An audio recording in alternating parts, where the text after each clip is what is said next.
I did 21 years for a crime that I committed at 17 years old in which no one was physically hurt, harmed, or injured. And I was a first-time felony offender. And I've gained so much knowledge, I've gained so much, experience, and I've accepted responsibility for what I did wrong.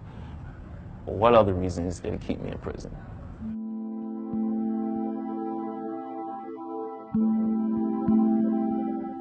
When Donte Mitchell was 17 years old, he was sentenced as an adult to 35 to 70 years in prison. His sentence is comparable to that of a murderer, even though no one was injured in his crime. Black youth are 9 times more likely to be sentenced as adults than white youth. Donte has now spent more than half of his life in prison, and he's not eligible for parole for 6 more years. When the judge told me at 30 years, I kind of been in denial a long time. Donte, who grew up in Albany, New York, describes his childhood as traumatic.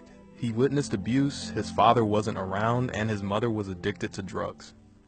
It was very, very hard for Donte, but he was a good kid. He would man up, he would feed his sisters, he would clean the house.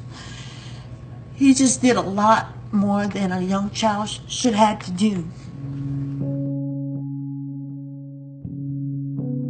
At 11 years old, Donte was removed from his mother's home. For the next 5 years, he lived in various foster care homes before aging out of the system at 16. He ended up at a temporary shelter for homeless youth called Equinox. Equinox was in Albany, New York. It was just, the staff there were pretty cool. They were, very responsive to the needs of the children there. I just never had that, having that level of adult support and caring. There was something kind of striking about Donte, and that was how quick-witted he was, how intelligent he was. I mean, it was just obvious the first time he opened his mouth and talked about himself was that this is a very, very bright young man. Donte bonded with the staff at Equinox and even flourished during his time there. He got his GED and started working part-time. But after 60 days, he had to move out due to state law. Donte moved in with an aunt and says it was there that his step-cousin introduced him to the idea of breaking the law. I was always the one that wanted to work. I wanted to go to school. I wanted to do these things, so I wasn't really exposed to that. But when I did become exposed to it, it was just like, all right, let's try it, and it just kind of snowballed from there. First, Donte and his cousin tried a few robberies. Then Donte held up a McDonald's where he had previously worked. I went in there with 2 guns, a mask on, fired 1 shot over the sign, told everybody, what did I say? I can't remember exactly what I told everybody. I think I said freeze, don't move, whatever. Some kid stuff. Told 1 girl, put the money in the bag. I took the manager in the back, had him open up the safe and put the money in the bag. Then I said, everybody go in the freezer, and put a lock on it. I knew they can get out because they have it's a safety, because people might get locked in freezers, so they had a safety. But that was slow them down, and I left. I don't know what I was thinking. I couldn't have been thinking anything. Just being a kid, thinking, that's my cousin, you're into it, why not? Not really looking at the long-term consequences for that type of life. It was just boneheaded.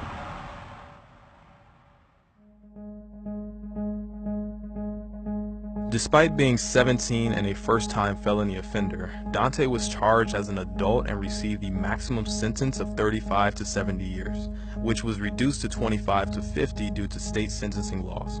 Nobody was hurt, nobody was injured, nobody was killed, nobody was beaten, nobody was stabbed. And here's a young man who may spend 50 years in prison. All of this happened at a time when rising crimes among teens triggered a public fear of juvenile criminals. They are not just gangs of kids anymore. They are often the kinds of kids that are called super predators. No conscience, no empathy. We can talk about why they ended up that way, but first we have to bring them to heel. Thousands of juveniles across the country, mostly young men of color, were sentenced to life without parole or given the death penalty. The amount of prisoners under 18 years old in adult prisons doubled and reached a peak of 5,400 on a single day in 1997.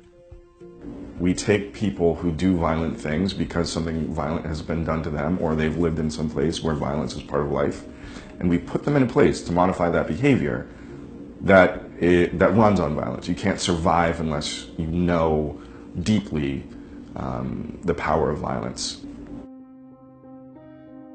Sentenced the day before his 18th birthday, Dante entered the maximum security prison, Great Meadow Correctional Facility. There's no real rehabilitation. There's not even a goal of rehabilitation. It's just lock them up, keep them away for a few years, and then somehow, you know, they expect you to be cured of whatever it was that you went to prison for, and you're not. This environment doesn't nurture pro-social behavior, doesn't nurture that type of, you know, mentality or behavior. It really nurtures you to be the thug, the gangster, the killer, because those guys in this environment get the most respect. For Dante, the road to redemption was not straight. In 2002, he attacked another prisoner in what he says was self-defense and had 2 to 4 more years added to his sentence. I'm not a model prisoner. I'm not perfect, and I've had issues, disciplinary issues, adjustment issues. I accept all that. I grew up in here, though. This is where I reached my maturity. I became an adult in prison. What did you expect? You gotta be insane to want this, and what this imposes upon your character. Who wants to go back into society and come back to prison? Who wants that? And it's kind of sad, because you would think that any rational person would say, I want to do better. But a lot of guys are not going out there with the skills to be able to succeed. And I realized that this institutions, they don't provide that. So I had to provide it for myself. Now Dante says he spends his free time in the law library, takes college courses, and mentors younger prisoners. There's a couple 18-year-olds under my tutelage right now. There's one kid, he's like a firecracker. He's just, you know, but he's easily influenced by all the negativity. Like, he feels like, I gotta be the tough guy. But imagine if you separate him from this environment where he doesn't feel the need to be the tough guy.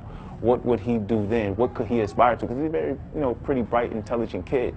But sometimes escaping this reality, it's not easy. He's a credible person to talk to young people because he's been there. He's been in their situation before. Whether they recognize it or not, he has rehabilitated himself. He's not the guy that's going to come out here and commit crimes. He's the guy that's going to come out here and try to make a difference. While Dante has been incarcerated, new research has found that our brains are not fully developed into our early 20s. Researchers say that means teenagers are more susceptible to peer pressure, less risk averse, and more likely to be persuaded by their environment. 2 Supreme Court rulings, Roper v. Simmons in 2005 and then Graham v. Florida in 2010, took into account this brain science when ruling it unconstitutional to give juveniles the death sentence or life without possibility of parole. They argue that for offenders under 18, a state must impose a sentence that provides some meaningful opportunity for release based on demonstrated maturity and rehabilitation. New York has made small steps to update their treatment of juveniles. In 2017, Governor Andrew Cuomo signed Raise the Age legislation that raises the age of criminal responsibility for nonviolent crimes from 16 and 17 to 18 years old. This new policy does not affect Dante's case, and he feels it does not go far enough. You got 18-year-old kids here now that don't belong here. Honestly, I think until you maybe turn 21, you shouldn't be surrounded by this environment. You have to do more for the youth that are coming in and for the guys such as myself who've already did time. We need to do a lot more in terms of raising the age. There are places that are trying to raise the age to 21, 24, trying to follow the science. I think we're asking the wrong question about focusing on this age. We should be talking about what do the facilities look like that we send people to, and what are we doing in there while we have young people there. Dante is now suing Governor Cuomo and the New York State Department of Corrections and Community Supervision, arguing that they have not developed meaningful rehabilitative treatment for juvenile offenders with long prison sentences. With 6 more years in his sentence, Daunte has applied to the governor's office for early release through clemency. What does that 6 years really mean to us when, we've got 20? That 6 years doesn't really mean anything to us anymore. It means the world to Daunte. Like tomorrow means the world to Daunte. I just want him to be free. I think he served his time. In New York State, it costs $60,000 per year to house, feed, and guard a prisoner. That means over the past 21 years, the state has spent $1.2 million on Daunte's incarceration. I'm more of an asset out there than I am in here. I learned the lesson that I needed to learn. I've learned it.